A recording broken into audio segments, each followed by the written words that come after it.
প্রমি এত সুন্দর হ্যান্ডেল করেছে, একটা জোরে হাততালি চাইবে প্রমির জন্য। Thank you sir. Purba Medinipur সরঙের Promi. ইয়াসুদাসের গলার স্বর হলো একটি পবিত্র যন্ত্রের মতো, যা কেবল গান গায় না, প্রার্থনা করে। দক্ষিণ ভারতের নানা বিখ্যাত মন্দিরে ইয়াসুদাসের গাওয়া ভক্তিমূলক গান ছাড়া যেন পূজা সম্পন্ন হয় না। কিংবদন্তি সুরকার ইলাইয়া রাজা ভীষণ খুঁতখুঁতে মানুষ ছিলেন, কিন্তু ইয়াসুদাসের গায়কিতে তিনি এতটাই মুগ্ধ হতেন যে মাঝে মাঝে গানের রেকর্ডিং শেষে নিজে গিয়ে ইয়াসুদাসকে জড়িয়ে ধরতেন। ইলাইয়া রাজা সুরে সুরমাই আঁখিयों में গানটি এরকমই একটি গান।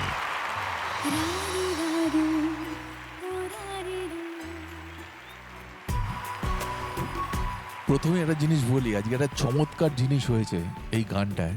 আমরা আগে যখন পুরনো আমাদের মিউজিক ডিরেক্টরসের কাজ শুনেছি বা শুনি এখনো, লাইভ ইনস্ট্রুমেন্ট যখন বাজে, বিশেষ করে রিদম সেকশন, তখন না একটু টেম্পোর এদিক ওদিক হয়ে যায়, কিন্তু এটা সুন্দর একটা ব্যাপার।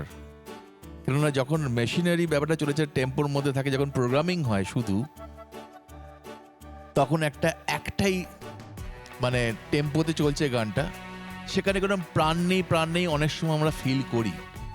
কিন্তু লাইভের একটা মজা একটা আলাদা। আমরা যদি পুরনো অনেক বিখ্যাত গান শুনি, সেগুলো মনে হয় না, আরে টেম্পোটা একটু বেড়ে গেল মনে হলো, আরে টেম্পোটা একটু কমে গেল মনে হলো। কিন্তু এটাই তো হিউম্যান এরার। এটা যদি না থাকে তাহলে গানের থেকে প্রাণটাই চলে যাবে।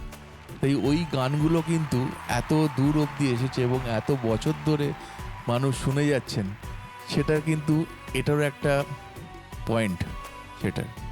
তো আজকে কিন্তু সেই জিনিসটা ঘটেছে এবং খুব সুন্দরভাবে ঘটেছে, এবং সেটা বিশেষ করে প্রমি এত সুন্দর হ্যান্ডেল করেছে, একটা জোরে হাততালি চাইবে প্রমির জন্য। Thank you sir. আমি আজকে একটা জিনিস জিদ্দার কাছ থেকে শিখলাম। আমি যেটা আমার কাছে একটা এমন জিনিস ছিল যে আমাকে কথা বলতে বললে তোর গানটা সম্বন্ধে, আমি সেটা বলতাম as something that you should correct. সেটা জিদ্দা তোকে এত সুন্দর করে এত পজিটিভলি সেই জিনিসটাকে দেখলেন যে আমি জিদ্দার কাছে এটা অ্যাকচুয়ালি শিখলাম। আজকে আমার বাড়ি থেকে আমার মামি এসছে, আমার মামা এসছে, আমার ভাই আর বোন এসছে। আচ্ছা, মামা আজকে বেলনাতে গামছা নিয়ে এনেছে সবার জন্য। সবার জন্য? হ্যাঁ। স্যার আপনি একবার চলে আসুন, একদম বেলডাঙ্গা থেকে আপনি আমাদের জন্য গিফট নিয়ে এসেছেন। থ্যাংক ইউ, আপনারা এখানে এলেন, এবং স্পেশাল থ্যাঙ্কস যে আপনারা আমাদের জন্য এরকম একটা গিফট নিয়ে এসেছেন। কোনটা নিই বলতো? আচ্ছা, রূপঙ্কর দাকে আগে একটা দিয়ে আসুন প্লিজ। অন্তরা কটা গামছা নিচ্ছে? ও আচ্ছা, খুব সুন্দর গামছাগুলো। জিদ্দাকে দেখে মনে হচ্ছে গায়ে হলুদ না, হয়েছে। ও নিজে বলেছে, কিন্তু ইমন দেখো, নিজে আমার বললো তো- আমার মনে হচ্ছে গায়ে হলুদ হচ্ছে। এই কি? গামছা টামছা জুতো দিয়ে দেখো। যা পাওয়া যায় আর কি। জুজু একেবারে হাইট।